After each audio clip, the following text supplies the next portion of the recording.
La question sur le rôle du mari. Chère Marie, aujourd'hui, parlons d'un mot qui est souvent oublié ou mal compris. Aimer sa femme comme Christ a aimé l'Église.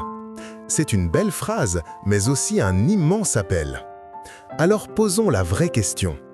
Qu'est-ce que ça veut dire aimer ma femme comme Christ aime l'Église?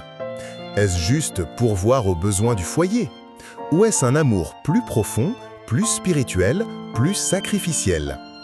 La Bible ne parle pas d'un homme autoritaire, mais d'un homme qui conduit par l'amour, la douceur et la responsabilité. La vérité biblique, un amour qui se sacrifie, pas qui domine. La parole de Dieu répond clairement. Marie, aimez vos femmes, comme Christ a aimé l'Église et s'est livré lui-même pour elle. Éphésiens 5, 25. Voilà le cœur du rôle du mari.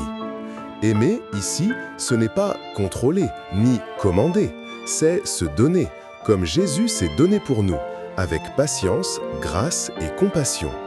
Christ n'a pas aimé l'Église quand elle était parfaite, mais pour la rendre belle. De même, ton rôle est d'aimer ta femme d'un amour qui la fait grandir, pas la diminuer. Être un mari selon le cœur de Dieu, c'est être un leader aimant, pas un chef autoritaire. Protéger sans écraser. Guider sans imposer.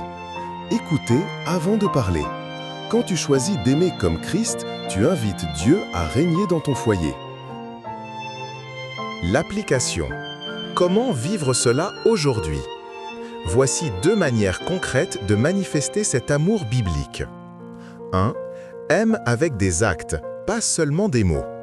Prends un moment pour faire une chose simple qui dit « Je pense à toi ». Prépare un repas, laisse un mot doux ou demande sincèrement comment tu te sens vraiment aujourd'hui. Chaque geste de service est un reflet de l'amour de Christ. 2. Sois le premier à pardonner et à prier. Être le leader spirituel, ce n'est pas dominer, c'est initier. Quand il y a une tension, sois celui qui dit « Prions ensemble ». Ta force se montre dans ta capacité à aimer même quand c'est difficile. L'encouragement et la prière. Ton rôle est noble et puissant. Tu es appelé à représenter Christ dans ton foyer, pas par la perfection, mais par l'amour qui persévère. Prions ensemble. Seigneur, enseigne-moi à aimer ma femme comme toi tu m'as aimé. Donne-moi un cœur humble, doux et fort.